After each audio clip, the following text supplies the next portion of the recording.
Hi, I'm Hez. Hi, I'm Dee, and we're here to talk to you about... 3, 2, 1, action.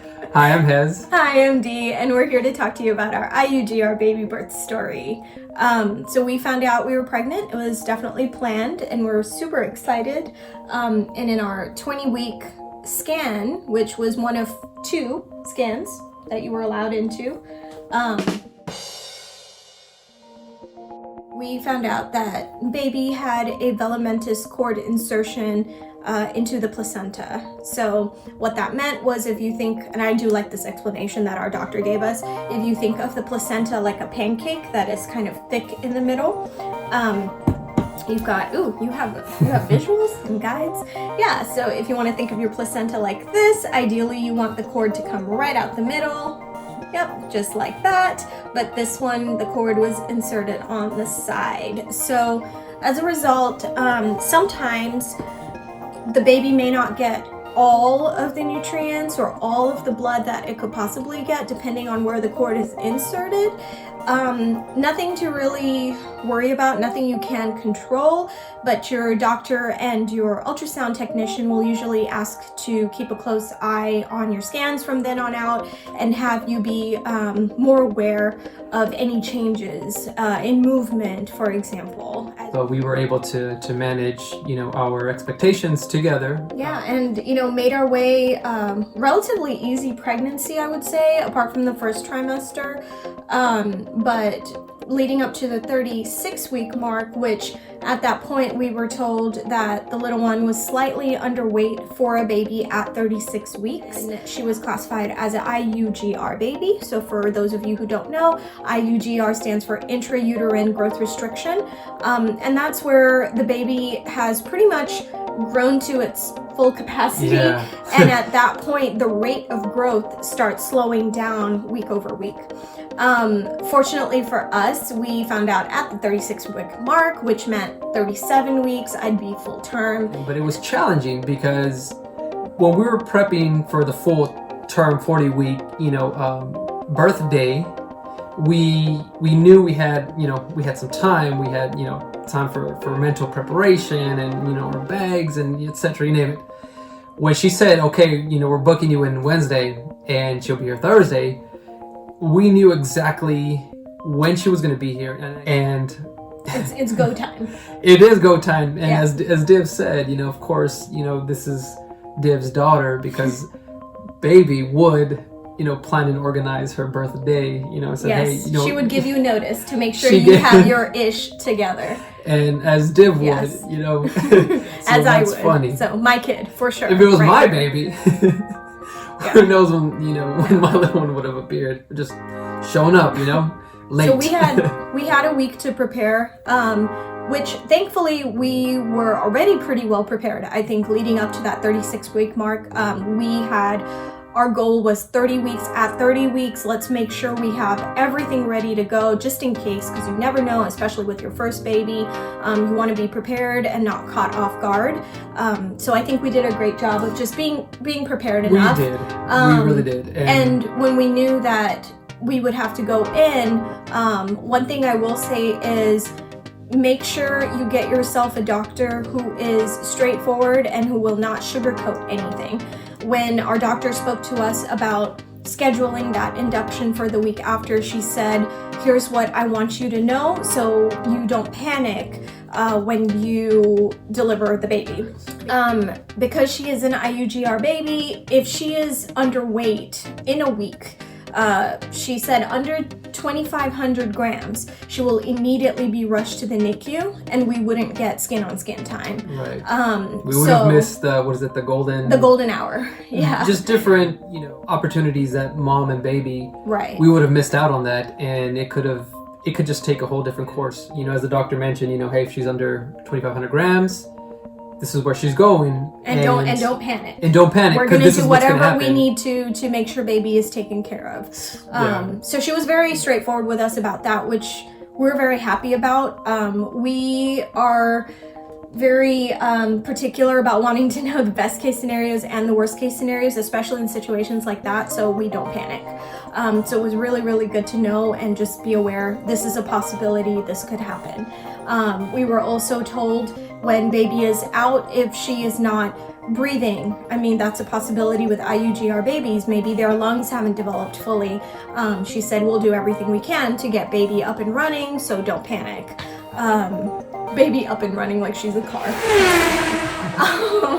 So we had a doctor who was very straightforward, not without compassion, but just stating the facts so we'd be prepared. So fast forward to the day of, we checked the dogs in to be boarded. We have 4 dogs, by the way. 4 pups. So 3 out of 4 were checked into their boarding. 1 stayed home here with Uncle Eddie. Our oldest boy stayed home with Uncle Eddie. He's not fixed, so he's not able to be boarded. Yeah, which is a whole other story. But we went to the hospital, checked in late night Wednesday. And I didn't know this before checking in, but there are 2 rooms. One is for labor and delivery, and then afterwards they shift you to your nice little hotel suite, which is great. So for that first room, went in and they started giving me Misoprostol? Yeah, that. Isoprostol. That. And so that's supposed to soften your cervix. So they gave that to me to put in the side of my cheek and just dissolve, and it's really weird how that works. It doesn't really have a taste. It's kind of like a chalky texture, and you just put this little pill in the side of your cheek and it dissolves, and it's supposed to soften your cervix. So the nurse comes in every 3 hours to administer that and monitor how fast or how slow your cervix is dilating. At which point they'll decide if you need Pitocin to help speed that up, or if you're good enough to go and, at that point let nature take its course. Unfortunately, in my case, it did pretty much nothing. After 5 or 6 hours, it didn't do anything. I was dilated maybe like a centimeter at that point. A centimeter and a half, yeah. So we did decide to get an epidural. Even though a centimeter and a half doesn't seem like much, I had enough. So no, I think you were already. Actually, I think you were a little. Maybe 2 and a half. Maybe 2.5. Okay. And I think because at that point you're like, you weren't feeling the, it wasn't excruciating pain, but you started feeling the pain, and we got to that threshold where it was like, okay, it's either now or never if we decide to move forward with an epidural. Yeah. And I think just playing it safe, or for the sake of pain threshold for her, we decided to go ahead and get the epidural. It was at that moment that we just said, hey, you know what, before the pain gets any worse or elevated, let's just go ahead and get it done. And that's when we had Dr. Moen come in. Should we say doctor names, by the way? Sure, why not? You can beep it out later if you want to. Yeah. But no, he was great. Our anesthesiologist, he was fantastic. Great experience. And he was also hot, so that was nice to see a hot face, even behind a mask. Hot face, hot body, whatever. It was great to see him, even though I was in pain. So he administered the epidural, after which I was given Pitocin, which was also great. Sped things up really quickly. One concern that the nurses did have, they did see her heartbeat sort of slow down here and there throughout the labor. And so they kept checking on her. I was made to turn on my side a couple times, get up and walk around before the epidural, of course. But once that epidural hit, I couldn't feel anything waist down, which was really, really nice and really, really weird at the same time. But yeah, after that, and when the Pitocin was administered, it moved things along very, very quickly. Like you could just feel the energy sort of shift in the room. And our nurse, who was amazing, by the way, shout out to Ascension Seton Medical Center and all of the staff there throughout the whole pandemic and throughout our whole experience. Y'all were excellent. Yeah. And I think there's so much to be said about labor and delivery nurses. Y'all are a whole different breed of human. Thank you for everything you do. Anyway, getting back to our story. We had about 30 minutes of pushing when it came to go time, and we played.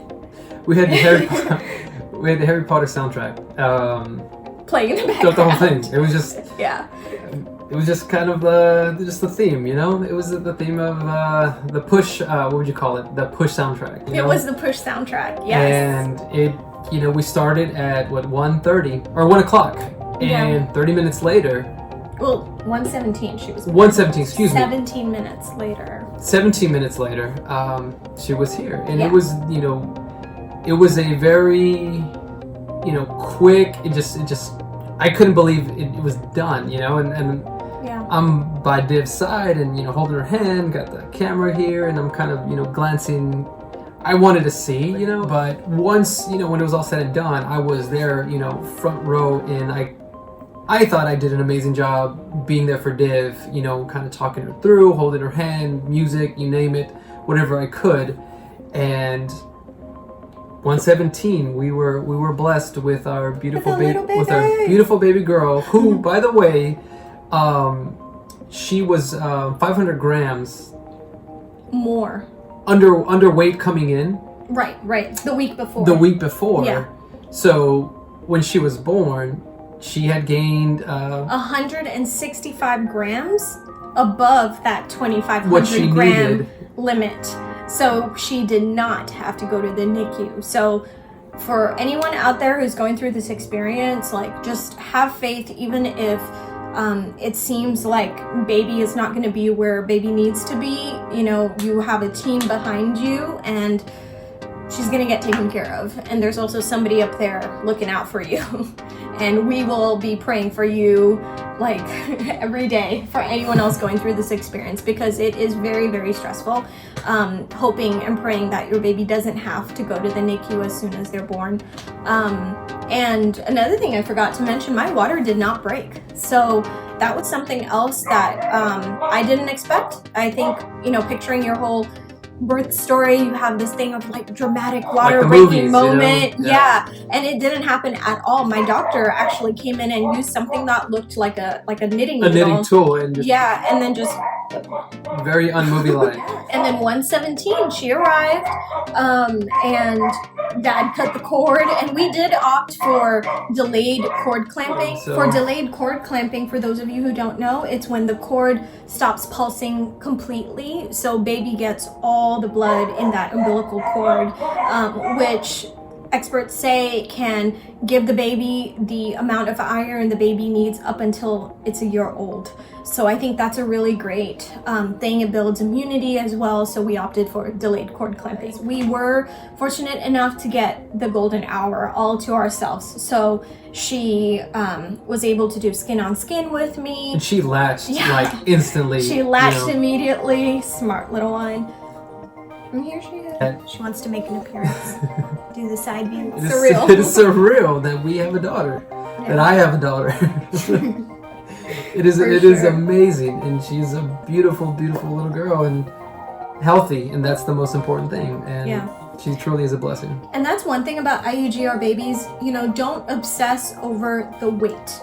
Don't obsess over your baby's birth weight or the percentile. Don't compare.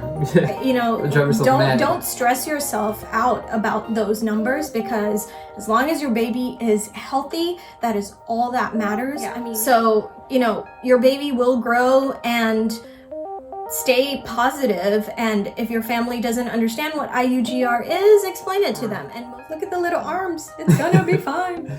You know? We just wanted to share our experience with you. We, again, did not know anything about this being a possibility, but we have overcome, and she is here. And despite that velamentous cord insertion, she is healthy and beautiful, and surprising us every single day with being just this magical little ball of something, which I think is largely due to the Harry Potter soundtrack. So highly recommend playing that for your birth experience. And if you have liked this video, you know, like, subscribe, and share, and let us know in the comments if there is anything else about our pregnancy that you want to know. And the goal is really just to share. Share from a woman's point of view, from a man's point of view, from baby's point of view, if you want. But yeah, we enjoyed sharing this with you, and we're just sending you lots of love always from us to you.